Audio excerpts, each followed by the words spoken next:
আসসালামু আলাইকুম সবাইকে। চলে এলাম আরেকটি নতুন ভিডিও নিয়ে। আজকে আমার হঠাৎ করে খুব ডাল পুরি খেতে ইচ্ছে করছে। যখন নানু বাসায় থাকতাম আমার নানা আমাদেরকে প্রতিদিন সন্ধ্যায় আলু পুরির ডাল পুরি এনে খাওয়াতো। তখন ছিল ৳১ আলু পুরি আর ৳২ ডাল পুরি পাওয়া যেত। তো আমরা বেশিরভাগ সময় ডাল পুরিটাই খেতাম। আর এখন তো ডাল পুরি দোকানে পাওয়াই যায় না। আর বেশিরভাগ পুরির ভিতরে সুজি দিয়ে বানায়।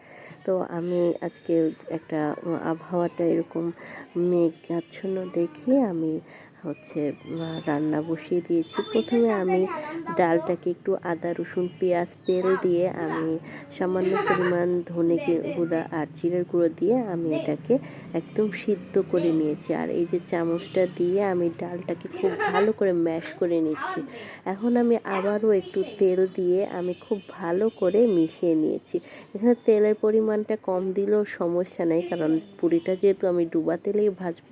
তো আমি আমার ছোটো মেয়ের জন্য একটু তুলে রাখলাম, কারণ ও যেহেতু অনেক ছোট, ও তো ঝাল খেতে পারে না। তো আমাদেরটায় আমি একটু লাল মরিচের গুঁড়া, একটু কাঁচামরিচ কুচি আর একটু চাট মশলা ছিল রাঁধুনি, সেটাও অ্যাড করে দিলাম।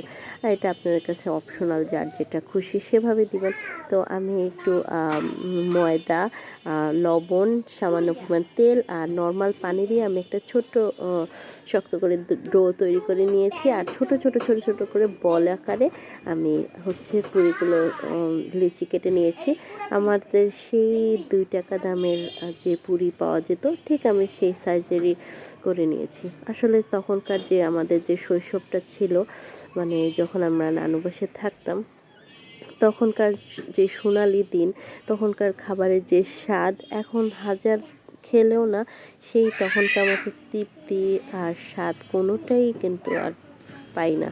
তো আমি যে দেখতে আমি হাত দিয়ে কি সুন্দর করে আমি পুরিগুলো বানিয়ে নিয়েছি। এটা আমার আসলে বেলুন পিঠার কোনো দরকার নেই। আপনারা চাইলে বেলুন পিঠা দিয়ে একটু বেলে নিতে পারেন। তো আমার তো হাতের সাহায্যে আমি গোল করে ফেলেছি। আমার আর দরকার নেই। তো আমার প্রথমেই 4টা পুরি আমার মেয়ের জন্য ভেজে নিচ্ছি। আর ও তো 4টা খায়নি, ও আমাদের সাথে যেটুক খেতে পারে। তো আমি ওর জন্য 4টা আগে ভেজে নিয়েছি, তারপর আমাদেরটাও ভেজে নিলাম। ধন্যবাদ সবাইকে। আসসালামু আলাইকুম।